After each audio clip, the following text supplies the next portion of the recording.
নমস্কাৰ এএন টেলিভিছনৰ সমূহ দৰ্শকক স্বাগতম জনাই ষ্টুডিঅ'ত মই প্ৰস্তুতি বৰদলৈ প্ৰথমে চাওয়াহক আজি বাতৰিৰ শিৰোনাম বিদ্যাৰ অধিষ্ঠাত্ৰী দেৱী সৰস্বতী পূজাৰ আজিৰ দিনটোত দেখা গ'ল ডিব্ৰুগড়ৰ স্কুল কলেজসমূহত শিক্ষাৰ্থীৰ ভিৰ ৰাজ্যৰ বিভিন্ন প্ৰান্তৰ লগতে ডিব্ৰুগড়তো টাউন মিচিং কেবাঙৰ উদ্যোগত দিনজোৰা কাৰ্যসূচীৰে আয়োজন কৰে আলি আই লিগাঙৰ মাংগলিক কাৰ্যসূচী সৰস্বতী পূজাৰ দিনাই ত্যাগত বাইকৰ সংঘৰ্ষত এজন নিহত দয়াল দাস পানিকা আচৰিত অনিয়মৰ অভিযোগ আম আদমি পাৰ্টিৰ সাহসী এতিয়া বিতং বাতৰি আজি বসন্ত পঞ্চমী তথা বিদ্যাৰ অধিষ্ঠাত্ৰী দেৱী সৰস্বতী পূজা ৰাজ্যৰ আন প্ৰান্তৰ লগতে ডিব্ৰুগড়তো দেখিবলৈ পোৱা গৈছে বিদ্যাৰ অধিষ্ঠাত্ৰী দেৱী সৰস্বতী পূজাৰ এক উখলমাখল পৰিৱেশ চাওয়াহক আমাৰ এক বিশেষ প্ৰতিবেদন আজি বসন্ত পঞ্চমী তথা বিদ্যাৰ অধিষ্ঠাত্ৰী দেৱী সৰস্বতী পূজা বাগদেৱীৰ বন্দনাত মুখৰ হৈ পৰিছে ৰাজ্যৰ স্কুল কলেজ বিশ্ববিদ্যালয়সমূহৰ লগতে বিভিন্ন শিক্ষা প্ৰতিষ্ঠান প্ৰতিখন শিক্ষানুষ্ঠানত বিৰাজ কৰিছে উখল মাখল পৰিৱেশে সকলোৰে মনত পাৰাপাৰহীন আনন্দ আজি দিনটোৰ বাবে যেন অপেক্ষা কৰি থাকে শিক্ষাৰ্থীৰ লগতে প্ৰতিগৰাকী যুৱক যুৱতী দেৱী সৰস্বতীৰ শ্ৰীচৰণত সেৱা লৈ নিজৰ শিক্ষা জীৱনৰ সফলতাৰ বাবে সেৱা জনাইছে শিক্ষাৰ্থীসকলে সৰস্বতী পূজা উপলক্ষে সজাই পৰাই তোলা হৈছে বিদ্যালয় মহাবিদ্যালয় তথা প্ৰতিখন শিক্ষানুষ্ঠানৰ চৌহদ বিদ্যালয় তথা মহাবিদ্যালয়সমূহৰ চৌহদত সুন্দৰকৈ মণ্ডপ সজাই তোলা হৈছে বেদীত বাগদেৱীৰ মূৰ্তি স্থাপন কৰি কৰা হৈছে পূজাৰ আয়োজন ৰাজ্যৰ আন প্ৰান্তৰ লগতে ডিব্ৰুগড়তো দেখিবলৈ পোৱা গৈছে বিদ্যাৰ অধিষ্ঠাত্ৰী দেৱী সৰস্বতী পূজাৰ এক উখল মাখল পৰিৱেশ আমাৰ মূৰ্তি অনা হৈছে আকৌ পূজাৰী আহি পূজা কৰিলে 9টা বজাত আৰু যিখিনি নিয়মবিলাক কৰিবলৈ গোটেই নিয়মটো কৰা হৈছে প্ৰসাদবিলাক বিলা হৈছে আৰু বাকি যেটো যেনেকৈ সৰস্বতী পূজাৰ উদযাপন কৰে সেই হিচাপে কৰা হৈছে ক্লাছ 10 আছে কিন্তু পৰীক্ষা আছে কাৰণে আজি ক্লাছ 10 খুব কম ষ্টুডেণ্ট আহিছে সবতে আছে সব কৰি গৈছে First of all, I would like to wish a happy Saraswati Puja and a happy Basant Panchami to all the peoples of Dibrugarh from the Aggression Academy school side. And it's a happy moment for all of us. We know that she is the goddess of knowledge and wisdom. And I pray Ma Saraswati to bless all our students. And now the exam is going to come, the board exam is going to come. And I wish my students all the very best. And pray Ma Saraswati for their success in the exam. Saraswati पूजा की शुभकामनाएं देता हूं तथा आशा करता हूं कि आने वाले exam board exam जो भी बच्चे उसमें अपीयर हो रहे हैं उसमें सक्सेस हो और माँ सरस्वती का उनको आशीर्वाद रहे आशा करूँगा कि स्कूल का रिजल्ट अच्छा हो और विद्यार्थियों को किसी भी प्रकार की कोई कमी हम महसूस होने नहीं देना चाहते সকলোৱে ভাল হওক যোনবিলাক পৰীক্ষা দিব লগা শিক্ষাৰ্থী আছে ভালদৰে সৰস্বতী মাই যাতে আশীৰ্বাদ কৰে সেইটোৱে কামনা কৰোঁ আৰু যাতে সকলোৱে শিক্ষাৰ ক্ষেত্ৰত আগবাঢ়ি যাওক তাকে কামনা কৰিছোঁ news desk report AN television ৰাজ্যৰ বিভিন্ন প্ৰান্তৰ লগতে আজি ডিব্ৰুগড়তো উখলমাখল পৰিৱেশত উদযাপন কৰা হৈছে আলি আই লিগাং চহৰৰ মিলন নগৰত অনুষ্ঠিত হোৱা টাউন মিছং কৌবাঙৰ উদ্যোগত আলি আই লিগাঙৰ কাৰ্যসূচীত উপস্থিত থাকে এজিপিৰ সভাপতি লুৰিণজ্যোতি গগৈ মিচিংসকলৰ আলি আই লিগাঙত যুৱ নেতা লুৰিণজ্যোতি গগৈ ডিব্ৰুগড়ৰ মিলন নগৰৰ টাউন মিছং কেবাঙৰ লিগাঙৰ কাৰ্যসূচীত উপস্থিত হৈ লুৰিণজ্যোতিয়ে মিচিংসকলে জাতীয় জীৱন কৃষ্টি পৰম্পৰা ৰক্ষাৰে এইদৰে নিজৰ উৎসৱ পালনক ভূয়সী প্ৰশংসা কৰে ইফালে ৰাজ্যৰ বিভিন্ন প্ৰান্তৰৰ লগতে আজি ডিব্ৰুগড়তো উখল মাখল পৰিৱেশত আলি আই লিগাং উদযাপন কৰা হয় ডিব্ৰুগড় টাউন মিচিং কেবাঙৰ উদ্যোগত দিনজোৰা বৰ্ণাঢ্য কাৰ্যসূচীৰে আয়োজন কৰা আলি আই লিগাঙৰ উপলক্ষে মাংগলিক কাৰ্যসূচী শুভাৰম্ভ কৰে জ্যেষ্ঠ নাগৰিক গংগাধৰ কুটুমে ইফালে মাংগলিক কাৰ্যসূচীৰ পিছতে গুমৰাগ নৃত্য পৰিৱেশন কৰা হয় আৰু আলি আই লিগাঙৰ তাৎপৰ্য হৈছে গুটি সিঁচিবলৈ আৰম্ভ কৰা তাৰমানে আমাৰ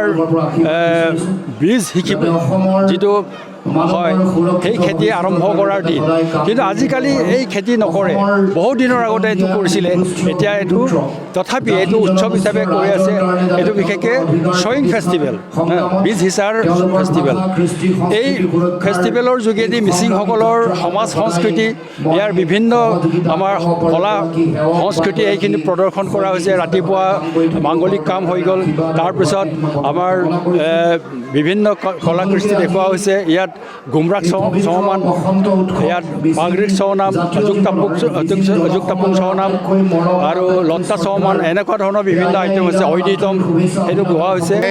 গানৰ ঐনিতমৰ কম্পিটিশ্যন আৰু হাতেৰ চৌনামৰ কম্পিটিশ্যন এইবিলাক চব কৰি আহিলোঁ।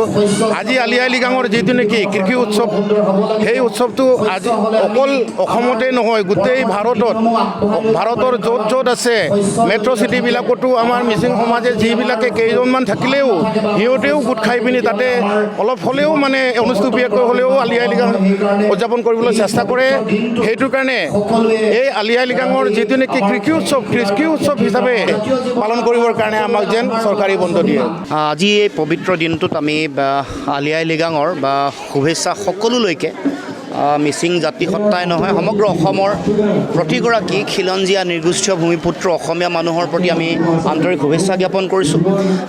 এই আলি আই লৃগাঙে সমগ্ৰ অসমৰ সমাজ জীৱনলৈ শান্তি, সম্প্ৰীতি আৰু সমন্বয়ৰ শক্তিশালী বতৰা কঢ়িয়াই আনিব, তাকে মই কামনা কৰিছোঁ। আমি সকলোৱে জানো কৃষিভিত্তিক এই উৎসৱ আলি আই লৃগাং, গতিকে আমি এই অনুষ্ঠানটিৰ যোগেদি এটা জাতিৰ সামূহিক সকলো কথা, কৃষ্টি, সংস্কৃতি, ঐতিহ্য, পৰম্পৰা, কৃষি অৰ্থনীতিৰ ভেটি আৰু আমাৰ মাজত সমন্বয় আৰু একতাৰ চিন্তা শক্তিশালী ৰূপত প্ৰতিফলিত হয়।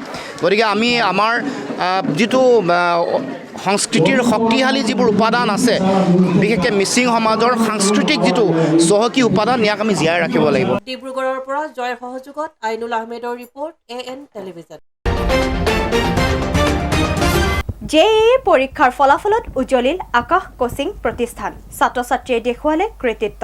সৰ্বোচ্চ ক্ৰমে 98.80 আৰু 94.47% ছাত্ৰ কৌশিক গগৈ আৰু আমিৰ হুছেইনে প্ৰতিষ্ঠানটোলৈ গৌৰৱ কঢ়িয়াই আনিবলৈ সক্ষম হ'ল। মঙলবাৰে ঘোষণা কৰা হ'ল 2024 বৰ্ষৰ JEE পৰীক্ষাৰ ফলাফল। ডিব্ৰুগড়ৰ আকাশ কোচিং প্ৰতিষ্ঠানৰ ছাত্ৰ ছাত্ৰীয়ে দেখুৱালে কৃতিত্ব। সৰ্বোচ্চ ক্ৰমে 98.80 আৰু 94.47% গৌৰৱ কঢ়িয়াই আনিলে প্ৰতিষ্ঠানটোৰ ছাত্ৰ কৌশিক গগৈ আৰু আমিৰ হুছেইনে। সদ্য ঘোষিত 2024 বৰ্ষত JEE পৰীক্ষাত চমকপ্ৰদ সফলতাৰে ৰাজ্যত সুনাম কঢ়িয়াই আনিলে প্ৰতিষ্ঠানখনৰ কেইবাগৰাকী ছাত্ৰ ছাত্ৰীয়ে। এই সফলতাত উৎফুল্লিত হৈ পৰিছে আকাশ কোচিং চেণ্টাৰটোৰ বিষয়ববীয়াৰ লগতে ছাত্ৰ ছাত্ৰীসকল। মঙলবাৰে আকাশ কোচিং চেণ্টাৰৰ ডিব্ৰুগড় কাৰ্যালয়ত সফলতা অৰ্জন কৰা শিক্ষাৰ্থীক উষ্ম সম্বৰ্ধনা জ্ঞাপন কৰে। प्रीलिम्स में जो मेरा रिजल्ट हुआ है, तो इसके लिए मैं आकाश के पूरे टीम को थैंक यू बोलना चाहता हूँ। फैकल्टी और मैनेजमेंट से पूरा जो सपोर्ट था, उनकी वजह से ही मैं अपने आप को बहुत इम्प्रूव कर पाया हूँ। और आकाश का मटेरियल, टेस्ट सीरीज़ बहुत अच्छे थे, जो मतलब बहुत हेल्पफुल है। मतलब उनसे आपको मिलता है कि आप कितने इम्प्रूव कर रहे हैं या फिर कितने डिग्रेड कर रहे हैं। सो मतलब हर एक टेस्ट देने के बाद मैंने खुद को देखा कि ये गलती थी, वो गलती थी, और फिर खुद को इम्प्रूव कर पाया। और फिर फैकल्टी से कंसल्ट किया, उन्होंने भी हेल्प किया। सो और जब कोई प्रॉब्लम हो रहा था तो मैनेजमेंट से भी कभी हेल्प मिलती थी, तो मतलब बहुत हेल्पफुल थे वो लोग। So I want to thank the Aakash family for my success. मैं 94.47% পাইছোঁ। ইয়াৰ পাছত মই ইঞ্জিনিয়াৰিঙতে আগবাঢ়িম বুলি ভাবিছোঁ। তো মই আকাশত কোচিং কৰিছিলোঁ, 2 বছৰ কৰিলোঁ মই। তো টিচাৰবোৰ বহুত হেল্পফুল আছিলে, ছাপৰ্টিভ আছিলে। মানে কিবা ডাউট হ'লে তেওঁ মানে এনি টাইম এভেইলেবল থাকিছিলে, মানে কল কৰিব পাৰি। আকৌ যোনবিলাক টেষ্ট দিছিলোঁ, টেষ্টবোৰ বহুত হেল্পফুল আছিলে। মানে অলমষ্ট ছেইম পেপাৰে আহিছিলে বুলি ক'ব পাৰি, JEE মেইনছৰ আৰু টেষ্টবিলাকৰ। তো আমি আগতে দি আছিলোঁ, তো আমাৰ এডভান্টেজ এটা হ'ল, আমি ভুল বুজি গম পাইছিলোঁ, আগতে গম পাই গৈছিলোঁ। ইয়াৰ অকল মোৰ মানে বুলি কয় নিজৰ কণ্ট্ৰিবিউশ্যনৰ লগত আমাৰ আকাশ ফেমিলিৰ কণ্ট্ৰিবিউশ্যন আছিলে। টিচাৰ্ছ হৈ গ'ল, তাৰপাছত আপোনাৰ জিঅ' টেষ্ট মেটেৰিয়েলছ হৈ গ'ল, আপোনাৰ মডিউলছ যিখিনি দিছিলে সেইখিনিয়ে লগাইছিলোঁ, সেইখিনিয়ে কৰিছিলোঁ। আৰু ইয়াৰ টেষ্ট মেটেৰিয়েলটো মানে ক'ব পাৰি JEE মেইনছৰ এপ্লিকেশ্যনে আছিলে, তো মানে সেইকাৰণে ইমানখিনি কৰিব পালোঁ। বা কিছুমান ক্ষেত্ৰত মই অকণমান পিছ পৰি আছিলোঁ, তো ছাৰহঁতে সেইখিনিত আগবঢ়াবলৈ বহুতখিনি যথেষ্টখিনি সহায় কৰি দিলে। आकाश ने बहुत ज़्यादा हेल्प किया। द टेस्ट सीरीज़ जो था, जो बुक्स था और जो टीचर्स थे, बहुत मेरे को हेल्प किया। जो टेस्ट सीरीज़ थे उसमें जो ऐप में हम लोगों को एक ग्राफ मिल जाता है, एक टेस्ट सीरीज़ का इम्प्रूवमेंट ग्राफ मिल जाता है, तो उससे पता लग जाता है कि हम लोग कितना इम्प्रूव कर रहे हैं, कितना डिप्रूव। सो वो हम लोग को बहुत हेल्प किया। प्लस टीचर्स ने जो हम लोग को एक फ्रेंडली इन्वायरमेंट प्रोवाइड किया था पढ़ने के लिए, that was like very good for us. North east region में 99 परसेंटाइल लाया है, यानी कि one of the most rankers. अभी तो रैंक आएगा नहीं अभी, क्योंकि JEE मेंस सेकेंड होने के बाद ही रैंक डिसाइड होगा, लेकिन 99 परसेंटाइल ये है कि नॉर्थ ईस्ट रीजन में हम लोग एक्सपेक्ट कर रहे हैं कि एक अच्छी रैंक आएगी हमारे यहाँ से। तो ये सब जो टेस्ट सीरीज़ बच्चों ने दे रखा था, उसके बाद जब हम लोग एनालिसिस किए तो लगा कि टेस्ट सीरीज़ और जो टेस्ट गवर्नमेंट ने लिया जो वो काफ़ी क्लोज था दोनों से, तो इससे बच्चों को हमारा बेनिफिट ज़्यादा हुआ है। तो अगर आप ये मान लीजिए कि अगर जेई का एग्ज़ाम हो रहा है, उसमें अगर 10 लाख लड़के बैठ रहे हैं तो 8 लाख अप्रॉक्सीमेटली आकाश के टेस्ट सीरीज ज्वाइन कर रखे हैं। तो हमारा रैंक में कहाँ चल रहा हूँ, और हमारा एक ग्राफिकल व्यू जो आकाश ऐप पे हमें मिलता है कि देखिए इस टेस्ट सीरीज में आप इस रैंक पे थे और ये टेस्ट हुआ है, अब आप इस रैंक पे हैं, किस सब्जेक्ट वाइज भी आपका रैंक कहाँ पर है, वो बच्चे एनालिसिस कर पाते हैं कि हमें किस सब्जेक्ट पे ज़्यादा फोकस करना है। तो ऐप प्लस में फैकल्टी जो हमारी है और उनका जो स्टडी मटेरियल है वो सम अप करके एक अच्छा आउटपुट दे पाता है, एक रेजोनेंस बन पाता है उनके बीच में। सुबोध पासवाনৰ সহযোগত অৰূপ সংগমৰ ৰিপৰ্ট AN টেলিভিজন। বুধবাৰে ডিব্ৰুগড় পূব নালিয়াপুল স্থিত নৱজ্যোতি পথত আধাৰশিলা স্থাপন কৰা হ'ল নৱনিৰ্মিত মছজিদৰ। ইছলাম ধৰ্মীয় সম্পূৰ্ণ ৰীতি নীতিৰে মছজিদৰ প্ৰতিষ্ঠানৰ আধাৰশিলা স্থাপন কৰে ডিব্ৰুগড় সদৰ কাজীয়ে। ডিব্ৰুগড়স্থিত পূব নালিয়াপুল মছজিদৰ আজি আধাৰশিলা স্থাপন কৰা হয়। চহৰখনৰ নালিয়াপুলস্থিত নৱজ্যোতি পথত সম্পূৰ্ণ ইছলামীয় ধৰ্মৰ ৰীতি নীতিৰে শুভাৰম্ভ কৰা হয় এই মছজিদৰ নিৰ্মাণ কাৰ্য। ডিব্ৰুগড়ৰ সদৰ কাজী আলহাজ মৌলানা আইনান জুবেদীয়ে শুভাৰম্ভ কৰা মছজিদ নিৰ্মাণ কাৰ্য অনুষ্ঠানত পৌৰসভাৰ ৱাৰ্ড সদস্য সীমান্ত বৰুৱাৰ লগতে চহৰখনৰ বহুতো বিশিষ্ট তথা গণ্যমান্য ব্যক্তি উপস্থিত থাকে। উল্লেখ্য যে নৰূপত নিৰ্মাণ হ'বলগীয়া এই মছজিদটোৰ নিৰ্মাণত প্ৰায় 1 কোটিৰো অধিক টকা খৰচ হ'ব বুলি জানিবলৈ দিয়ে মছজিদৰ পৰিচালনাসকলে। উল্লেখ্য যে মছজিদ গৃহটিৰ নক্সা প্ৰস্তুত কৰিছে অসমৰ এজন নামজ্বলা অভিযন্তা ৱাকিল আহমেদে। 2017 বৰ্ষৰ 24 মে' তাৰিখে আমাৰ এই বৃহত্তৰ নালিয়াপুল অঞ্চলত দ্বিতীয়টি মছজিদৰ তামিৰ হৈছিল। সেইটো একচুৱেলি হৈছিল ইয়াত যিটো জনসংখ্যা, সেই জনসংখ্যাৰ ওপৰত নিৰ্ভৰ কৰি আমাৰ মূল নালিয়াপুল মছজিদটোৰ যথেষ্ট দূৰৈত হয়। সেইকাৰণে ধৰ্মপ্ৰাণ ৰাইজৰ অনুৰোধত আৰু তাগিদাত আমি 2017 বৰ্ষৰ এই মছজিদৰ আৰম্ভ কৰিছিলোঁ। আৰু আপোনালোকে জানেই যে 2টা বৰ্ষ ক'ভিডত পাৰ হ'ল। সেয়েহে আমি আজি এটা আমাৰ কাৰণে ঐতিহাসিক দিন। আজি এই পবিত্ৰ ক্ষণত আমি মছজিদৰ আধাৰশিলা, 3মহলীয়া মছজিদৰ আধাৰশিলা আজি ৰাখিবলৈ গৈছোঁ। আৰু সকলোৰে সহায় সহযোগত আমি এই কামটো কৰিবলৈ আগবাঢ়িছোঁ। ইয়াতে খৰচ প্ৰায় আপোনাৰ কোটিৰ ওপৰতে হ'ব। এটা আটক ধুনীয়া এটা গৃহ আমি সাজিম আৰু ওপৰ মহলাত আমি মক্তব আৰু এটা অত্যাধুনিক কণ ল'ৰা ছোৱালীৰ বাবে এটা পুথিভঁৰালৰ ব্যৱস্থা কৰিম, যাতে আমাৰ আধ্যাত্মিক শিক্ষাত যিটো প্ৰয়োজন, যিটো কাৰণে আজি যিটো সামাজিক ব্যাধিয়ে দেখা দিয়ে, তেনেকুৱা ধৰণৰ কথাবিলাক যাতে আমি পৰীক্ষাৰ কৰিব পাৰোঁ, সেই উদ্দেশ্য আগত ৰাখি আমাৰ এই পৰিকল্পনা আছে। বৃহৎ পৰিকল্পনাৰে আমি আগবাঢ়িছোঁ। আপোনালোক সকলোৰে সহায় সহযোগ আমি একান্তই কামনা কৰিছোঁ। আসসালামু আলাইকুম ৰহমতুল্লাহি ওয়া বাৰাকাতুহু। আলহামদুলিল্লাহ, আজি এই নালিয়াপুল নৱজ্যোতি পথত যিটো মছজিদৰ মানে নতুনকৈ আকৌ তামিৰ হৈছে, বুনিয়াদ ৰখা হ'ব, তো বৰ ডাঙৰ কথা। আৰু আমি সকলো ৰাইজৰ ওচৰত এইটো মেছেজ দিব লাগে যাতে আমি এইটো আল্লাহৰ ঘৰ হয়। এই আল্লাহৰ ঘৰটো আমি যিমান পাৰোঁ প্ৰত্যেকেই নিজে চেষ্টা কৰি নিজৰ দেহা পৰামৰ্শ আৰু লগতে টকা পইচা সহায় সহযোগিতা আগবঢ়াই আমি যাতে আগবাঢ়ি কাম কৰিব পাৰোঁ। আৰু যিহেতু হাদিছ আৰু কোৰাণত আছে আমাৰ ধৰ্মৰ বিষয় যে আমি এইটো যেতিয়া আমি এই মছজিদ বনাম তো আল্লাহ তাবাৰক তাআলাই আমাৰ কাৰণে জন্নততো আমাৰ কাৰণে এটা মহল বনাব। তো গতিকে আজি এই ৰাইজৰ কাৰণে বৰ সৌভাগ্য, এটা বৰ ডাঙৰ কথা যে আমি প্ৰত্যেকে সুযোগ পাইছোঁ যে আমি এটা আল্লাহক ৰাজি কৰিবৰ কাৰণে ৰাস্তা পাইছোঁ। প্ৰত্যেকেই আমি নিজেই আমাৰ জন্নতৰ কাৰণে যিটো আমাৰ মৌতৰ পাছত আমি এই পৃথিৱীৰ পৰা যোৱাগৈৰ পাছত যিটো আমাৰ জিন্দগী আহিব লগা আছে, সেই জিন্দগীত আমাৰ যাতে আমাৰ কাৰণে তাত আল্লাহ তাবাৰক তাআলাই জন্নতত মহল বনাম বুলি কৈছে। আৰু মই সঁচাকৈ সুখী হৈছোঁ যে ইমানখিনি মানুহ আজি ইয়াত জমা হৈছে আৰু আৰু এই মছজিদৰ তামিৰৰ কাৰণে আৰু প্ৰত্যেকেই আৰু নিজৰ এটা আনন্দ প্ৰকাশ কৰি আছে আৰু আমাৰ 18 নম্বৰ ৱাৰ্ড কমিশ্যনাৰ চাহাবো আহিছে আৰু সকলোৱে নিজৰ বক্তব্য আগবঢ়াইছে। তো সেইটোত সুখী হৈছোঁ মই আৰু সকলো ওচৰতে এইটোৱে মেছেজ দিওঁ যাতে আমি সকলোৱে মিলা প্ৰীতিকৈ থাকোঁ আৰু আমাৰ অসমক যাতে আমি আগবঢ়াই লৈ যাব পাৰোঁ, সকলো ওচৰতে মই এইটো অনুৰোধ থাকিল। ডিব্ৰুগড়ৰ পৰা আইনুলৰ সহযোগত জয় ইছলামৰ ৰিপৰ্ট AN টেলিভিজন। এতিয়া লৈছোঁ খন্তেক বিৰতিৰ পিছত আহি আছোঁ পুনৰ বাতৰিৰ মাজলৈ। আপোনাৰ আপোন চহৰ ডিব্ৰুগড়ত এঞ্জেলা এণ্টাৰপ্ৰাইজে আনিছে এটি সোণালী সুযোগ। প্ৰয়োজনীয়তা মাত্ৰ এখন নিজৰ e rickshaw and opportunity to earn limitless money. অধিক জানিবলৈ যোগাযোগ কৰক 9085585200 আৰু 7002275263।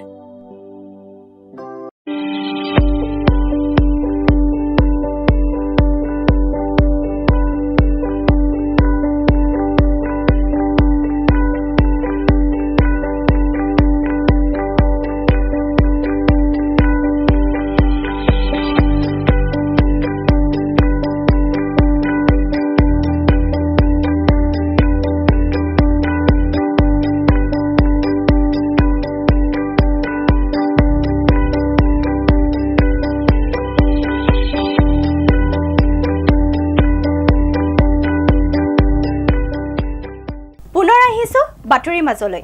সৰস্বতী পূজাৰ দিনাই টিয়কত ভয়ংকৰ দুৰ্ঘটনা। দুখন বাইকৰ সংঘৰ্ষত থিতাতে মৃত্যু এজন আৰু আহত দুজন। আহত দুজনক সংকটজনক অৱস্থাত যোৰহাট মেডিকেলত ভৰ্তি কৰা হয়। সৰস্বতী পূজাৰ দিনাই টিয়কত ভয়ংকৰ দুৰ্ঘটনা। দুখন বাইকৰ সংঘৰ্ষত এজনৰ থিতাতে মৃত্যু, দুজনক সংকটজনক অৱস্থাত যোৰহাট মেডিকেললৈ প্ৰেৰণ। পূজালৈ বুলি ওলাই আহিছিল যুৱক কেইজন। দুৰ্ঘটনা সংঘটিত হোৱা মটৰ চাইকেল কেইখনৰ নম্বৰ AS03AJ7056 আৰু আনখনৰ নম্বৰ AS03AJ5206। টিয়ক তেলিয়া গাঁৱৰ ধ্ৰুৱ দাস নামৰ যুৱকজনক ততাতৈয়াকৈ টিয়ক FRUলৈ আনে যদিও গুৰুতৰভাৱে আঘাত পোৱাত চিকিৎসালয়তে মৃত্যু হয়। দুৰ্ঘটনাত গুৰুতৰভাৱে আহত হোৱা বিকাশ হাজৰিকা আৰু অপূৰ্ব চাংমাইক যোৰহাট মেডিকেল কলেজ হাস্পতাললৈ প্ৰেৰণ কৰিছে। News desk report AN television. 2019 চনৰ 14 ফেব্ৰুৱাৰীত সংঘটিত হোৱা পুলৱামাৰ আক্ৰমণৰ ফলত CRPFৰ 40 জন জোৱানক হেৰুৱাৰ স্মৃতিত ভাৰতত 14 ফেব্ৰুৱাৰীৰ দিনটোত পালন কৰা হয় কলা দিৱস। 2019 চনৰ 14 ফেব্ৰুৱাৰীত সংঘটিত এক মৰ্মান্তিক ঘটনাত জন্মুৰ পৰা শ্ৰীনগৰলৈ যোৱা 25শ অৰ্ধসামৰিক জোৱান কঢ়িয়াই অনা 77খন বাছৰ কনভয়ক লক্ষ্য কৰি আত্মঘাতী বোমাৰু বিস্ফোৰক আক্ৰমণত 40 জন সাহসী CRPF বীৰসকলক হেৰুৱাৰ স্মৃতিত ভাৰতত 14 ফেব্ৰুৱাৰীৰ দিনটো কলা দিৱস হিচাপে পালন কৰা হয়। পুলৱামা আক্ৰমণৰ ফলত CRPFৰ 40 জন জোৱানৰ মৃত্যু হোৱা ই উপত্যকাৰ 30 বছৰীয়া বিদ্ৰোহৰ ভিতৰত অন্যতম মাৰাত্মক কাণ্ড। 22 বছৰীয়া এজন আত্মঘাতী বোমাৰুৱে কনভয়ত বিস্ফোৰক ভৰ্তি বাহন চলাই জাতিটোৰ ওপৰত গভীৰ প্ৰভাৱ পেলায়। News desk report AN television. চাহ জনগোষ্ঠীৰ নামত অৱৰ্তন হোৱা আৰ্থিক সাহায্য শ্বহীদ দয়াল দাস পানিকা আঁচনিত অনিয়মৰ অভিযোগ আম আদমী পাৰ্টীৰ চাহ শক্তি ডিব্ৰুগড় জিলা সমিতিৰ। বিজেপি চাহ মৰ্চাৰ সাধাৰণ সম্পাদক দিগন্ত ভূমিজৰ বিৰুদ্ধে ধন দাবী কৰাৰ গুৰুতৰ অভিযোগ উত্থাপন কৰি তীব্ৰ প্ৰতিক্ৰিয়া প্ৰকাশ কৰে আপৰ চাহ শক্তি কৰ্মকৰ্তাই। ডিব্ৰুগড় জিলাত চাহ জনগোষ্ঠীৰ নামত আৱৰ্তন হোৱা আৰ্থিক সাহায্য শ্বহীদ দয়াল দাস পানিকা আঁচনিত অনিয়মৰ অভিযোগ আম আদমী পাৰ্টীৰ চাহ শক্তি ডিব্ৰুগড় জিলা সমিতিৰ। ধন দাবীৰ দৰে ঘটনা হোৱাক কেন্দ্ৰ কৰি ডিব্ৰুগড় জিলা আম আদমী পাৰ্টীৰ উপসভাপতি শম্ভু তাঁতী, আম আদমী পাৰ্টীৰ চাহ শক্তি জিলা সভাপতি অৰুণ গুঞ্জুৱে তীব্ৰ প্ৰতিক্ৰিয়া প্ৰকাশ কৰে। আঁচনিৰ নামত অহা ধনৰ ওপৰত বিজেপি চাহ মৰ্চাৰ সাধাৰণ সম্পাদক দিগন্ত ভূমিজে 3000 টকা ধন দাবী কৰে বুলি অভিযোগ কৰে। ডিব্ৰুগড় জিলা চাহ মৰ্চাৰ নেতাসকলে যি ধৰণে চাহ জনগোষ্ঠীৰ যি নিবনুৱাসকলৰ সংস্থাপনৰ খাতিৰত দয়াল দাস পানিকাৰ আঁচনিৰ যোগেদি 25,000 টকাৰ অনুদান দি আগবঢ়াইছে। এই অনুদান যিসকল বেনিফিচাৰীয়ে পাইছে, লিষ্টত নাম আহিছে ইতিমধ্যে, তেওঁলোকৰ পৰা এটা কমিশ্যনৰ অংশ তেওঁলোকে চলাই গৈ আছে। স্ক্ৰীণত লিষ্টত নাম অহাৰ লগে লগে তেওঁলোকে প্ৰতিজন হিতাধাৰিকাৰ পৰা 5,000 টকাকৈ সংগ্ৰহৰ যি প্ৰচেষ্টা চলাইছে। বহুত তেনেকুৱা প্ৰাৰ্থী আপোনাৰ বেনিফিচাৰী আছে, তেওঁলোকৰ পৰা তেওঁলোকে চাহ জনগোষ্ঠী যিটো চাহ মৰ্চা বিজেপিৰ তেওঁলোকে সংগ্ৰহ কৰিছে। এই বাৰ্তাটো পাই আমি এটা সজাতি দলে আপোনালোকে দেখিছিলে ভিডিঅ' এটা ভাইৰেল হৈছে দিগন্ত ভূমিত যিটো চাহ মৰ্চাৰ সাধাৰণ সম্পাদক জালাননগৰ চাহ বাগিচাৰ জয়মতী মাহাতো মহিলাগৰাকী প্ৰথম লিষ্টত নাম থকাৰ পিছত তেখেতক যেতিয়া পইচা 3,000 টকা বিচাৰিছিলে ফাৰ্ষ্ট ইনষ্টলমেণ্টত তেওঁ যেতিয়া দিব নোৱাৰোঁ বুলি কওঁতে তেখেত ছেকেণ্ড লিষ্টত তেখেতৰ নামটো কাট খাই গ'ল। তেখেতে আয়ুক্ত ডিব্ৰুগড় জিলা আয়ুক্ত মহোদয়ক লিখিতভাৱে অভিযোগ দিয়াৰ পিছত সাহসীয় পক্ষ এতিয়ালৈকে আমি জানিব পাৰিছোঁ যে কোনো ব্যৱস্থা গ্ৰহণ কৰা নাই তেওঁলোকৰ ওপৰত। ইয়াত অলপ দিন আগতে আপোনালোকে গম পাব এই বিভাগীয় মন্ত্ৰী যিজন আমাৰ সঞ্জয় কিষাণ ডাঙৰীয়া তেখেতেও বিভিন্ন ধৰণৰ অভিযুক্ত হৈছিলে, কিন্তু তেওঁৰ ওপৰত কোনো ধৰণৰ অসমৰ মাননীয় মুখ্যমন্ত্ৰী মহোদয়ে তেওঁৰ ওপৰত কোনো ধৰণৰে ব্যৱস্থা গ্ৰহণ নকৰিলে। দুখ বেয়া লাগে। আমি যেতিয়া জনগোষ্ঠীটোৰ কাৰণে কিবা এটা কৰিম বুলি ওলাই আহিছোঁ আৰু তেওঁলোকে টকাৰ বিনিময়ত যদি আঁচনি পাবলগীয়া হয় তো তেনেধৰণৰ আঁচনি নিদিলেই হয়। গতিকে আমি আম আদমি পাৰ্টি ডিব্ৰুগড় জিলা সমিতিৰ তৰফৰ চাহ শক্তিৰ তৰফৰ পৰা তীব্ৰ ভাষাৰে গৰিহণা জনাইছোঁ আৰু ইয়াৰ উচিত তদন্ত হ'ব লাগে। যিসকল দোষী সাব্যস্ত হৈছে তেওঁলোকৰ বিৰুদ্ধে এভিডেন্স আছে তেওঁলোকক প্ৰশাসনে ব্যৱস্থা গ্ৰহণ কৰিব লাগে। দিগন্ত ভূমিজৰ গোটেই আপুনি কল ডিটেইলছ উলিয়ালে গম পাব যে সি যেতিয়া ফচাৰ লগে লগে গোটেই গালক ছেক্ৰেটাৰী প্ৰেচিডেণ্ট আপোনাৰ খগেন ৰাজুৱাৰ চব সোমাই আছে ইয়াত। আপোনালোকে তাত কল ডিটেইলছ উলিয়ালে গম পাব যে সি কাক ফোন কৰিছিলে। ইয়াত অংক আছে, মই 10 টকা পাওঁ, সি 2 টকা 1 টকা এনেকৈ অংক এটা চলি আছে। এই নেক্সাছটো বন্ধ কৰিব লাগে। আৰু মই বিশেষকৈ মুখ্যমন্ত্ৰী ডাঙৰীক এটা অনুৰোধ জনাইছোঁ যাতে এনেকুৱা পয়জনাছ মানুহ কিছুমান থাকিলে আমাৰ জনগোষ্ঠীটো সদায় আজি 75 বছৰ এই জনগোষ্ঠীটো নুঠাৰ মেইন কাৰণ হ'ল এনেকুৱা ধৰণৰ পয়জনাছ নেতাবোৰ থাকিলে আমাৰ জনগোষ্ঠীৰ মানুহখন কেতিয়াও উঠিব নোৱাৰে। ডিব্ৰুগড়ৰ পৰা জয় ইছলামৰ ৰিপৰ্ট AN টেলিভিজন। আজিৰ শেষৰটো বাতৰি। পোনপ্ৰথমবাৰৰ বাবে ডিব্ৰুগড় জিলা ক্ৰীড়া সন্থাৰ কাৰ্যালয়ৰ চৌহদত উদযাপন কৰা হৈছে সৰস্বতী পূজা। সৰস্বতী পূজাৰ লগত সংহতি ৰাখি পূজাৰ স্থলীত সমবেত দৰ্শনাৰ্থী যুৱতীসকলে পৰিধান কৰা জাতীয় সাজপাৰৰ ওপৰত ভিত্তি কৰি পুৰস্কাৰ প্ৰদানৰ ব্যৱস্থা কৰাৰ লগতে সমবেত দৰ্শনাৰ্থী পূজনীয় মাতৃসকলৰ বাবেও আদৰ্শ মাতৃ হিচাপে অনুৰূপ ধৰণে পুৰস্কাৰ প্ৰদানৰ ব্যৱস্থা কৰিছে জিলা ক্ৰীড়া সন্থাই। সৰস্বতী মহাভাগী বিদ্যে কমল লোচনে বিশালাক্ষী বিদ্যাং দেহি নমস্ততে। হয়, সৰস্বতী পূজা উপলক্ষে বিভিন্ন শিক্ষা অনুষ্ঠান সাৰ্বজনীন পূজা মণ্ডপত আয়োজন কৰা হৈছে বাগদেৱীৰ পূজা অৰ্চনা। ছাত্ৰ ছাত্ৰীৰ বাবে মা সৰস্বতী বিদ্যাৰ দেৱী। সৰস্বতী হৈছে জ্ঞান, শিক্ষা, সৃজনীশীলতাৰ মূৰ্ত প্ৰতীক। অন্যান্য বিদ্যালয়, মহাবিদ্যালয়, শিক্ষানুষ্ঠান প্ৰতিষ্ঠানৰ সমান্তৰালভাৱে প্ৰথমবাৰৰ বাবে ডিব্ৰুগড় জিলা ক্ৰীড়া সন্থাৰ উদ্যোগত কাৰ্যালয়ৰ চৌহদত অত্যন্ত উৎসাহ উদ্দীপনাৰ মাজেৰে উদযাপন কৰে সৰস্বতী পূজা। যেনেদৰে বসন্তৰ আগমনত প্ৰকৃতিয়ে নতুন সাজত সজ্জিত হয়, ঠিক তেনেদৰে সৰস্বতী পূজা উপলক্ষে নতুন সাজেৰে সজ্জিত হৈ ধুনীয়াকৈ ওলাই অহাৰ আনন্দই বেলেগ। তাতে আকৌ 14 ফেব্ৰুৱাৰীৰ দিনটো বহুতৰ বাবে এনেও স্পেচিয়েল, কাৰণ 14 ফেব্ৰুৱাৰী প্ৰেমৰ দিন, ভেলেণ্টাইন ডে। উল্লেখ্য যে দেৱীৰূপে সৰস্বতীৰ প্ৰথম উল্লেখ পোৱা যায় ঋগ্বেদত। শাস্ত্ৰীয় বিধান অনুযায়ী মাঘ মাহৰ শুক্লা পঞ্চমী তিথিত সৰস্বতী পূজা অনুষ্ঠিত হয়। উক্ত তিথিক শ্ৰী পঞ্চমী বা বসন্ত পঞ্চমী নামেৰে পৰিচিত। শ্ৰী পঞ্চমীৰ দিনাখন বিভিন্ন শিক্ষা অনুষ্ঠান, সাৰ্বজনীন পূজা মণ্ডপত আদিত দেৱী সৰস্বতীক পূজা কৰা হয়। বিশেষকৈ সৰস্বতী পূজাৰ দিনটো কিছুমানৰ বাবে খুবেই নষ্টালজিক হৈ পৰে। ক'ব নোৱাৰাকৈয়ে সৌন্দৰ্যৰ লগতে সাজ পোছাকৰ এক অঘোষিত প্ৰতিযোগিতা অনুষ্ঠিত হয়। সৰস্বতীৰ পূজাৰ দিনা খিচিৰি ভোগ খোৱাৰ আনন্দই যেন বেলেগ। ঠায়ে ঠায়ে সন্ধিয়ালৈ সাংস্কৃতিক অনুষ্ঠানো অনুষ্ঠিত হয়। দেৱী সৰস্বতীক আশা আৰু শান্তিৰ আলোক বুলি কোৱা হৈছে। উক্ত পূজাৰ লগত সংগতি ৰাখি পূজাৰস্থলীত সমবেত দৰ্শনাৰ্থী যুৱতীসকলে পৰিধান কৰা জাতীয় সাজপাৰৰ ওপৰত ভিত্তি কৰি পুৰস্কাৰ প্ৰদানৰ ব্যৱস্থা কৰাৰ লগতে সমবেত দৰ্শনাৰ্থী পূজনীয় মাতৃসকলৰ বাবেও আদৰ্শ মাতৃ হিচাপে অনুৰূপ ধৰণে পুৰস্কাৰ প্ৰদানৰ ব্যৱস্থা কৰিছে জিলা ক্ৰীড়া সন্থাই। হয়, মই পোনপ্ৰথমে ডিব্ৰুগড় জিলা ক্ৰীড়া সন্থাৰ তৰফৰ পৰা ডিব্ৰুগড়বাসী ৰাইজ তথা সকলো শিক্ষাৰ্থীলৈ শুভেচ্ছা জ্ঞাপন কৰিছোঁ সৰস্বতী পূজাৰ, আৰু লগতে আগন্তুক তেওঁলোকৰ পৰীক্ষা হ'বলৈ গৈ আছে আৰু কিছুৱে পৰীক্ষা ইতিমধ্যে দি আছে, সকলোলৈ শুভেচ্ছা জ্ঞাপন কৰিছোঁ। আমি ইয়াত সৰস্বতী পূজা আয়োজন কৰাৰ মূল বিষয় হ'ল আমাৰ এটা চিন্তা আছিলে যে যিখিনি ল'ৰা ছোৱালীয়ে বিদ্যালয় বিশ্ববিদ্যালয়ত পঢ়া শুনা কৰে আৰু তেওঁলোকে আহি পেলাই আমাৰ ইয়াত খেলে আৰু ইয়াতো আমি বিদ্যাই তেওঁলোকক দিওঁ যিহেতু আপুনি জানে শিক্ষানুষ্ঠানত অভিভাৱকসকলে ল'ৰা ছোৱালীবিলাকক পঠিয়ায় আৰু শিক্ষকসকলে তেওঁলোকক এজন মানৱ সম্পদ হিচাপে গঢ়ি তুলিবলৈ চেষ্টা কৰে আৰু আমি ইয়াতো তেওঁলোকক সেই তাৰে এটা পাৰ্ট হিচাপে আমি তেওঁলোককো মানৱ সম্পদ ৰূপে গঢ়িবলৈ আমি চেষ্টা কৰোঁ তেনেস্থলত যিহেতু শিক্ষাৰ লগতে জড়িত বিদ্যাৰ লগতে জড়িত আৰু বিদ্যাৰ দেৱী আপোনালোকে জানে সৰস্বতী মা আমি সেইকাৰণে এবাৰ সিদ্ধান্ত ল'লোঁ যে আমাৰ নিজৰ ল'ৰা ছোৱালীখিনিৰ লগতে অঞ্চলটো ওচৰ পাজৰ অঞ্চলৰ আৰু ওচৰ পাজৰ বিশ্ববিদ্যালয় বিদ্যালয় সকলো ল'ৰা ছোৱালীৰ কাৰণে আমি ইয়াতে সৰস্বতী পূজা এভাগ আয়োজন কৰোঁ বুলি আমি ঠিক কৰিলোঁ প্ৰতিযোগিতা ঠিক নহয় আপোনালোকে জানে আজিৰ দিনটোত বা আজি তাৰিখটোত শিক্ষাৰ্থীসকলে নিজকে খুব পৰিপাটিকৈ সজাই পৰাই তেওঁলোকে আনে আৰু পৰিপাটিকৈ থকাটো শিক্ষাৰ্থীৰ জীৱনৰ এটা বৰ উল্লেখযোগ্য মই ভাবোঁ এটা দিশ তো তেনেস্থলত আমি কি কৰিলোঁ যে যিহেতু তেওঁলোকে আহে